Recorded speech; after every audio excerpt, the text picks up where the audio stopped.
नमस्कार, जय हिंद साथियों। मैं विनोद कुमार एक बार फिर से आपका शिक्षक वर्ड यूट्यूब चैनल में बहुत बहुत स्वागत करता हूं। दोस्तों, आज हम जानेंगे हिंदी वर्णमाला के बारे में। आज हम हिंदी वर्णमाला को समझेंगे, ठीक है।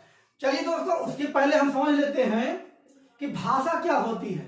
भाषा क्या होती है, चलिए देखते हैं। पहले हम देखते हैं भाषा। भाषा क्या है। जैसा कि दोस्तों, जो भाषा है वो संस्कृत के भाषा जो है संस्कृत के भाष धातु से बना है। किससे बना है? भाष धातु। भाषा जो है संस्कृत के भाष धातु से बना है। भाष धातु से बना है। दोस्तों देखिए, यहां पर दिया गया है भाषा जो है संस्कृत के भाष धातु से बना है, जिसका अर्थ क्या होता है? विचारों की अभिव्यक्ति। क्या होता है?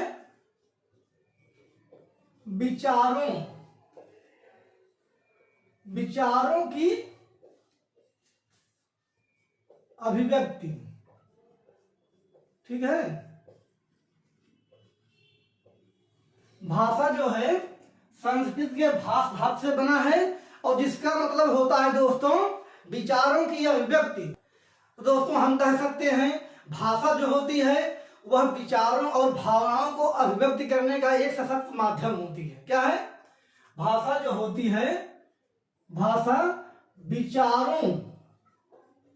विचारों अथवा भावनाओं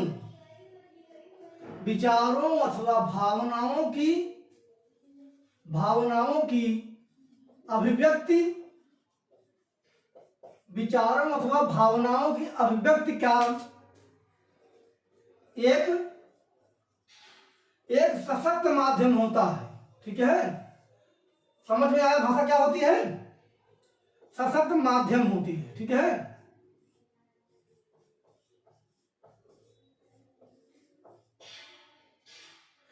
दोस्तों देखिए, भाषा जो होती है संस्कृत के भाष धातु से बना है और जिसका मतलब होता है विचारों की अभिव्यक्ति। तो हम कह सकते हैं भाषा होती है जो दोस्तों वो हमारे विचारों और भावनाओं को एक दूसरे से आदान प्रदान करने या एक दूसरे से अभिव्यक्ति करने का एक सशक्त माध्यम होती है। अगर हम बात करें दोस्तों लैंग्वेज यानी भाषा के बारे में, तो सर्वप्रथम भारत के परिप्रेक्ष्य में हमारे सामने हिंदी भाषा का उद्गम हो जाता है। यदि हम बात करें अगर भाषा के बारे में, तो सबसे पहले हमारे मन मस्तिष्क में जिस भाषा का नाम आता है भारत के परिप्रेक्ष्य में वो हिंदी है, ठीक है। हिंदी भाषा। यदि हम बात करें लैंग्वेज यानी भाषा की, तो दोस्तों भारत के परिप्रेक्ष्य में हमारे सामने सबसे पहले हिंदी आती है। अब दोस्तों देखिए, हिंदी का जो ऐतिहासिक सफर रहा है उसको हम देखते हैं। देखिए दोस्तों, हिंदी जो है फारसी भाषा में दोस्तों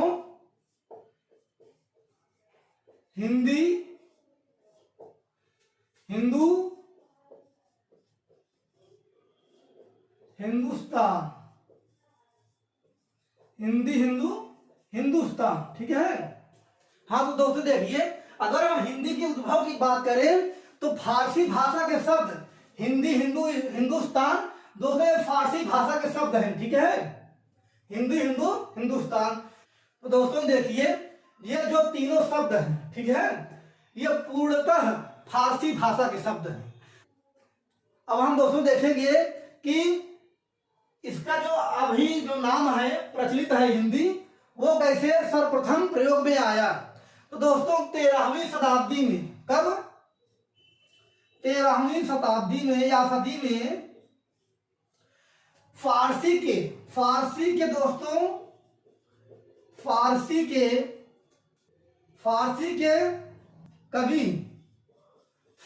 दोस्तों कवि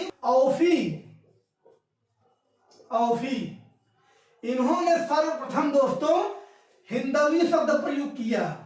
हिंदवी, हिंदवी शब्द का प्रयोग इन्होंने सर्वप्रथम किया भारत में, ठीक है। तो दोस्तों देखिए, अगर हम हिंदी के उद्भव की बात करें तो फारसी भाषा के शब्द हिंदी, हिंदू, हिंदुस्तान, दोस्तों ये पूर्णतः फारसी भाषा का शब्द है। और अगर हम भारत में ऐतिहासिक रूप से बात करें, सर्वप्रथम हिंदी का प्रयोग किसने किया? दोस्तों 13वीं सदी के एक महान कवि हुए, दोस्तों फारसी के कवि थे औफी, इन्होंने सर्वप्रथम हिंदवी शब्द का प्रयोग किया, ठीक है। इनके बाद दोस्तों 16वीं सदी में, 16वीं सदी में, हाँ तो दोस्तों देखिए, औफी के बाद 16वीं सदी में जायसी ने भी दोस्तों हिंदवी शब्द का प्रयोग किया, ठीक है, जायसी। उसके बाद दोस्तों 17वीं सदी में मुसलमान लेखकों द्वारा, मुसलमान लेखकों द्वारा दोस्तों हिंदी और हिंदवी शब्द का प्रयोग किया गया, हिंदी और हिंदवी शब्द का दोनों का प्रयोग किया।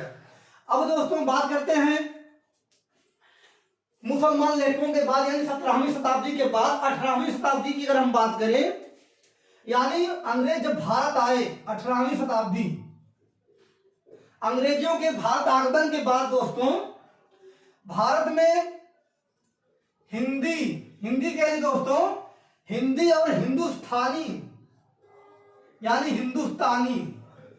हिंदी और हिंदुस्तानी, इन दो शब्दों का प्रयोग किया, ठीक है, अंग्रेजों द्वारा जो है दोस्तों। अंग्रेजों के काल में 18वीं शताब्दी में दोस्तों अंग्रेजों के आगमन के बाद हिंदी और हिंदुस्तानी, हिंदी के लिए इन दो शब्दों का प्रयोग किया गया। लेकिन दोस्तों जो भारत की जनमानस थी, दोस्तों जो भारत की जनमानस थी, इसके लिए यानी जो प्रचलित भाषा थी उस समय, उसके लिए हिंदी शब्द का प्रयोग ही सबसे उपयुक्त समझा, ठीक है। अब हम आगे बढ़ते हैं। चलिए दोस्तों, इन सब चीजों को आप देख लीजिए। भाषा जो है दोस्तों संस्कृत के भाषा से बना है, जिसका अर्थ होता है विचारों की अभिव्यक्ति, यानी दोस्तों भाषा जो होती है हमारे विचारों अथवा भावनाओं को प्रकट करने का एक सशक्त माध्यम होती है। बाकी दोस्तों देखिए यहाँ पर हिंदी का जो ऐतिहासिक सफर रहा है, देखिए ये दोस्तों हिंदी, हिंदू, हिंदुस्तान पूर्णतः फारसी भाषा के शब्द थे, ठीक है। और दोस्तों 13वीं सदी में औफी द्वारा हिंदवी शब्द का प्रयोग किया गया, और 16वीं सदी में जायसी द्वारा हिंदवी का प्रयोग किया गया। 17वीं शताब्दी में दोस्तों मुसलमान लेखक और जो कवि थे उनके द्वारा हिंदवी शब्द का प्रयोग किया गया, और 18वीं शताब्दी में अंग्रेजों के आने के बाद, आगमन के बाद दोस्तों जो है हिंदी और हिंदुस्तानी, इन सब नामों से हिंदी को जाना गया। अब हम इसके आगे बढ़ते हैं, ठीक है। चलिए दोस्तों करते हैं। दोस्तों हिंदी के संबंध में एक क्वेश्चन कई बार कई एग्जाम से पूछा गया है कि हिंदी क्या है। हिंदी दोस्तों क्या है, कई बार एग्जाम में क्वेश्चन पूछा गया, लेकिन बच्चे गलत कर देते हैं। हिंदी दोस्तों क्या है? राजभाषा है, राजभाषा है या राष्ट्रभाषा? राष्ट्रभाषा। दोस्तों यहां पर एक चीज देखिए, हिंदी कोई राष्ट्रभाषा नहीं है, ठीक है। हाँ, ये देश में बड़े पैमाने पर बोली जाने वाली एक भाषा है, लेकिन इसको जो है राष्ट्रभाषा का जो दर्जा है नहीं, इसे दोस्तों राजभाषा माना गया है, ठीक है। राजभाषा का दर्जा इसको प्राप्त है हिंदी को, ठीक। आगे चलते हैं दोस्तों। और दोस्तों ये संविधान की 8वीं अनुसूची में निहित है, ठीक है।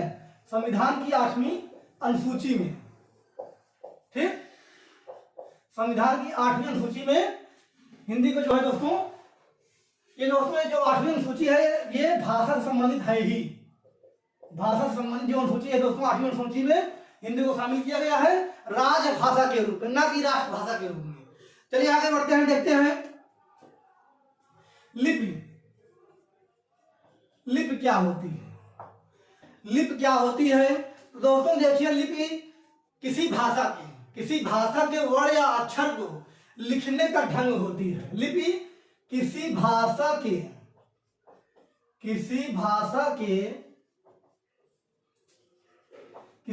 के वर्ण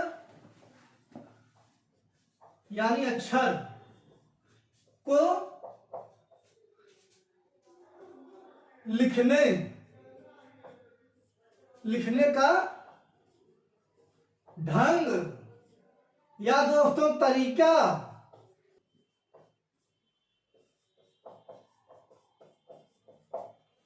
देखिए दोस्तों, लिपि क्या होती है? लिपि होती है दोस्तों किसी भाषा के वर्ण या अक्षर को लिखने का ढंग कहें या तरीका कहें या शैली कहें, ठीक है। तीनों एक ही चीजें हैं, ठीक। यानी लिपि किसी भाषा के वर्ण या अक्षर को लिखने का ढंग होता है या उसकी शैली होती है।